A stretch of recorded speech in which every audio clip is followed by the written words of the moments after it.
Today guys, we are gonna talk about the transition into KVK free, but before we go ahead and start the video, what's up going guys, my name is Nico and I welcome you yet to another video. Like I said, we are gonna talk about the transition into KVK free and why is it so important. First of all, we are gonna talk about each KVK before it. KVK 1, most fun, a lot of newbies, a lot of new players, people in general don't know what they are actually doing, so a lot of fun. KVK 2, the most unfair KVK because a lot of KVK 2, 3 and 4 players are migrating back to KVK 2, so you will play up against a lot of whales or more experienced players than you, and that's why there is the KVK 3. And KVK 3 in my opinion is one of the most important, if not the most important KVK. First of all, why is it so important? Well, it's the transition into Season of Conquest commanders. And those are pretty easily the strongest commanders, like for example Alexander Nevsky, Scipio Prime, Joan of Arc Prime, Boudica Prime, but her prime is not that big. Zhuge Liang is super awesome, Huo Qubing, and of course the best of the best, Liu Che. And those are all super powerful commanders you can unlock in KVK 3. And that's why the transition into the KVK 3 is so crucial and you really need to know what you are doing.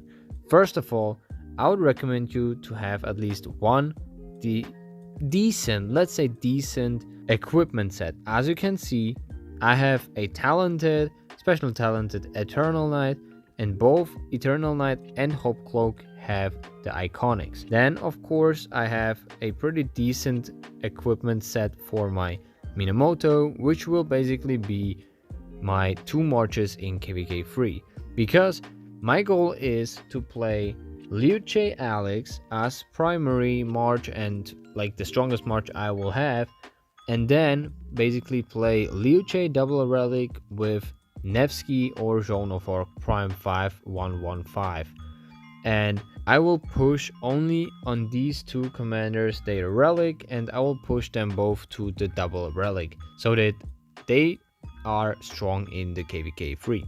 So now that we have talked about the commanders, what are the best commanders you should actually invest in? Well, you will see that there will be the Wheel of Fortune for Cav commanders first, and absolutely you should go maybe Nevsky, but you should absolutely go for Joan of Arc.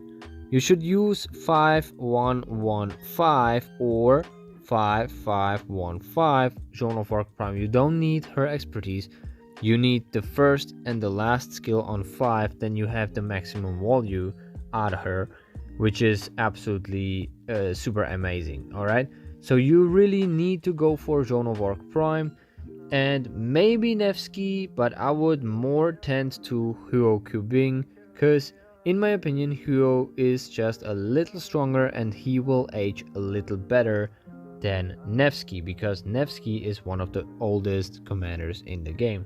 So that's the first wheel.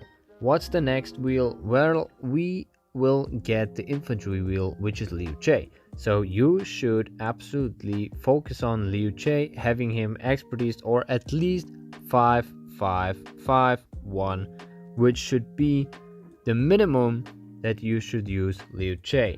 After you have Liu Che, it depends whether you have Alex or not. If you have Alex, then you don't need to focus on any other infantry, just push Liu Che to his absolute maximum.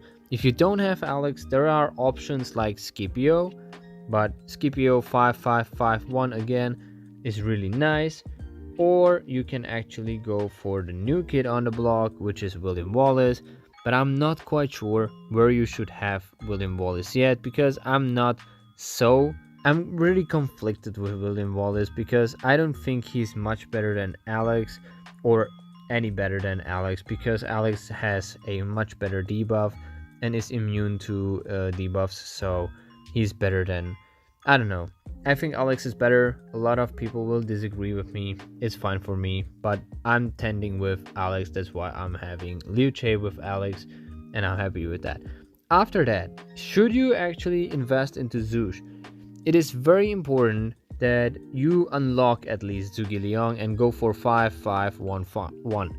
You can leave him there, and then it really depends whether you have archer gear or not. If you don't have archer gear and you don't have good ornaments on archers, you should not use archers. But if you have that, then you can actually go for 5511 Zhuge and pair him with a 5551 Hermann Prime. And then you will have the 3 super strong marches. It really depends where you want to have those 3 marches in KvK 3. And in my opinion, you will be at around 1, maybe 2 marches in KvK 3 unless you're a big spender. But I think that's what you will have in KvK 3. Next up are resources. I would say you should have from everything over 100 million. Gold included, but gold more or less only if you're having T5 troops. If you have T4 troops, it's, I guess, okay that you don't have 100 million gold. I also have something in stock, so I'm pretty decently prepared for the KvK. But we still have over like 20 days. I would say 20 days till KvK, so I will have both wood, food, and stone over 100 million, and maybe even over 200 million, which would be nice. And you should absolutely aim for this. You should have at least 1 or 2 farm accounts.